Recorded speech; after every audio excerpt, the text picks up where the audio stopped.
এখন গাছ খেলি, বেড়াতে যাব।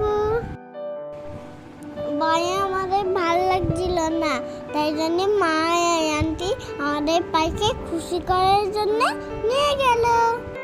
আমরা এখানে অনেক খাওয়া দাওয়া করেছি। ফুল বাগানে আমরা দুই অনেক ঘোরাঘুরি করলাম।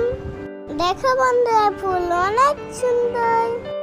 এটা সানগ্লাস ফুল, এটা আকাশের দিকে তাকাই থাকে। দেখো বন্ধুরা, এই ফুলটা সোজা হয়ে আকাশের দিকে তাকাই রয়েছে। এই ফুলটা অনেক কিউট লাগে। হলো পিঙ্ক কালার দেখেছি, পার্পল কালার দেখেছি, অনেক কালার এই ফুল দেখলাম। দেখো বন্ধুরা, আমি জাম্প করলে অনেক লাফালাফি করেছি।